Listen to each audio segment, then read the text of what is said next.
누가복음 23장. 빌라도가 예수님을 재판하다. 그들 모두가 일어나서 예수님을 빌라도 앞으로 끌고 갔습니다. 그리고 예수님을 고소하였습니다. 이 사람은 백성들을 미혹시키고 가이사에게 세금을 바치지 못하겠으며 자기가 그리스도 곧 왕이라고 주장합니다. 빌라도가 예수님께 물었습니다. 당신이 유대인의 왕이요? 예수님께서 대답하셨습니다. 네가 말한 대로이다. 빌라도가 대제사장들과 군중들에게 말했습니다. 나는 이 사람에게서 아무 죄도 찾지 못하겠소. 그러나 사람들은 계속해서 주장했습니다. 이 사람이 갈릴리에서부터 시작해서 온 유대를 돌아다니고 이곳까지 와서 백성들을 선동하고 있습니다. 빌라도가 예수님을 헤롯에게 보내다. 빌라도가 이 말을 듣고 예수님이 갈릴리 사람인지 물었습니다. 예수님이 헤롯의 관할 지역 아래에 있다는 것을 알고 예수님을 헤롯에게로 보냈습니다. 당시 헤롯은 예루살렘에 와 있었습니다. 헤롯은 예수님을 보고 매우 기뻐하였습니다. 그는 오래전부터 예수님에 대해 듣고 예수님을 한번 만나보기를 원했습니다. 헤롯은 예수님께서 기적을 행하는 모습을 보고 싶어 하였습니다. 헤롯이 예수님께 여러 가지 말로 질문을 했지만 예수님은 한마디도 대답하시지 않았습니다. 대제사장들과 율법학자들은 곁에 서서 예수님을 강력하게 고소하였습니다. 헤롯은 군사들과 함께 예수님을 경멸하였습니다.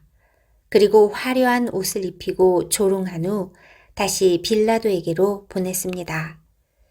예전에 빌라도와 헤롯은 서로 원수였지만 그날의 헤롯과 빌라도는 서로 친구가 되었습니다. 사형 선고를 받으시다. 빌라도가 대제사장들과 지도자들과 백성들을 불렀습니다. 그리고 말했습니다. 너희는 이 사람이 백성을 반역하도록 부추긴다고 하여 내게로 데리고 왔다. 그러나 너희 앞에서 조사를 해보니 너희가 이 사람에 대하여 고소한 죄목을 찾을 수 없었다. 또한 헤롯도 아무런 잘못을 찾아낼 수 없어 그를 다시 우리에게로 보냈다. 이 사람은 죽어야만 될 어떤 잘못도 행하지 않았다. 그러니 나는 그를 매질해서 풀어주겠다. 그러자 사람들이 함께 소리를 지르며 말했습니다. 그 사람을 죽이시오. 우리에게 바라바를 풀어주시오. 바라바는 성에서 폭동을 일으켰기 때문에 감옥에 갇힌 사람입니다. 그는 또 살인죄도 지었습니다. 빌라도는 예수님을 풀어주려고 사람들에게 다시 말했습니다. 사람들은 더욱 크게 소리 질렀습니다. 십자가에 못 박으시오. 그를 십자가에 못 박으시오. 빌라도가 세 번째 물었습니다. 무슨 까닭이냐? 이 사람이 도대체 무슨 악한 일을 저질렀느냐? 나는 이 사람에게서 죽을 죄를 찾지 못했다. 따라서 매질만 하고 풀어주겠다. 이 말을 들은 사람들은 뜻을 굽히지 않고 계속해서 큰 소리로 예수님을 십자가에 못 박으라고 요구했습니다. 결국 빌라도는 사람들의 요구대로 하기로 결정하였습니다. 사람들이 원했던 대로 폭동과 살인죄로 감옥에 갇혀있는 바라바를 풀어주고 예수님을 죽이라고 넘겨주었습니다. 십자가에 못 박히시다. 예수님을 끌고 갈 때 시골에서 오던 구레네 출신 시몬을 붙잡아 예수님의 십자가를 지고 따라가게 하였습니다. 많은 사람들이 예수님을 따라갔습니다. 그 중에는 슬퍼하며 우는 여자들도 있었습니다. 예수님께서 뒤를 돌아보시고 그들에게 말씀하셨습니다. 예루살렘의 딸들아, 나를 위해 울지 말고 너희 자신과 자녀들을 위해 울어라. 보아라. 자녀를 낳지 못한 사람들, 곧 아기를 낳지 못한 배와 젖을 먹인 적이 없는 가슴이 복이 있다고 말할 때가 올 것이다. 그때 사람들이 산을 향하여 우리 위에 떨어져라고 말할 것이며 언덕을 향하여 우리를 덮으라고 말할 것이다. 나무가 푸를 때에도 이렇게 말한다면 나무가 마른 때에는 어떤 일이 일어나겠느냐. 다른 2명의 죄수도 예수님과 함께 사형 판결을 받았습니다. 해골이라 불리는 장소에 와서 사람들이 예수님과 다른 죄수들을 십자가에 못 박았습니다. 한 사람은 예수님 오른쪽에 또 하나는 왼쪽에 매달렸습니다. 예수님께서 말씀하셨습니다. 아버지, 저 사람들을 용서하여 주소서. 저들은 자기들이 하고 있는 일을 알지 못합니다. 사람들이 제비를 뽑아 누가 예수님의 옷을 차지할지 결정하였습니다. 사람들은 곁에 서서 바라보았습니다. 유대 지도자들이 예수님을 비웃으며 말하였습니다. 이 사람이 다른 사람들을 구원했다.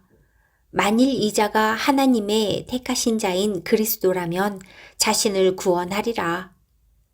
군인들도 예수님께 나와 조롱하였습니다.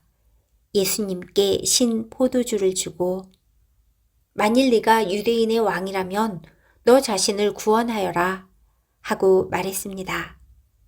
예수님 위에 유대인의 왕이라고 죄목이 쓰여 있었습니다. 예수님과 함께 십자가에 달린 죄수들 가운데 하나가 예수님을 욕하며 말했습니다. 네가 그리스도가 아니냐? 네 자신과 우리를 구원하여라. 그러나 다른 죄수가 그를 꾸짖으며 말했습니다. 너도 같은 벌을 받았으면서 하나님을 두려워하지 않느냐? 우리는 우리가 저지른 일 때문에 마땅한 벌을 받는 것이지만 이분은 아무런 잘못을 행한 적이 없으시다. 그리고 예수님께 말했습니다. 예수님, 주께서 주님의 나라에 들어가실 때 저를 기억해 주십시오. 예수님께서 그에게 말씀하셨습니다. 내가 진정으로 네게 말한다.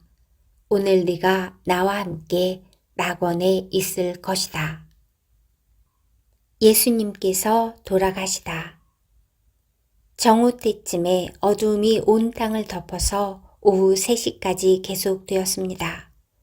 햇빛이 사라지고 성전의 휘장이 두 쪽으로 찢어졌습니다. 예수님께서 큰 소리로 부르짖으셨습니다. 아버지, 아버지의 손에 내 영혼을 맡깁니다. 이 말씀을 하신 후 예수님께서 돌아가셨습니다. 백부장이 그 일어나는 일을 보고 하나님께 영광을 돌리며 말하였습니다. 분명히 이 사람은 의인이었다. 이 일을 구경하러 모인 많은 사람들도 그 일어난 일을 보고 가슴을 치며 돌아갔습니다. 예수님과 알고 지내던 사람들과 갈릴리에서부터 예수님을 따라온 여자들도 모두 멀리 서서 이 일을 바라보았습니다. 아리마대 요셉이 예수님을 장사 지내다. 의회원으로 요셉이라고 불리는 사람이 있었는데 그는 선하고 의로운 사람이었습니다. 이 사람은 의회의 결정과 행동에 찬성하지 않았습니다. 이 사람은 유대 마을인 아리마대 출신이었고 하나님 나라를 기다리던 사람이었습니다. 요셉이 빌라도에게 가서 예수님의 시신을 달라고 요청하였습니다. 요셉은 예수님의 시신을 가져다가 천으로 쌌습니다. 그리고 아무도 사용한 적이 없는 바위를 쪼개 만든 새 무덤에 모셨습니다. 때는 안식일을 준비하는 금요일 늦은 오후였는데 곧 안식일이 시작되려는 때였습니다. 갈릴리로부터 함께 온 여자들이 요셉을 뒤따라가서 무덤을 보고 예수님의 시신이 어떻게 누워 있는지 보았습니다. 그리고 돌아와 향료와 향유를 준비하였고 안식일에는 계명대로 쉬었습니다.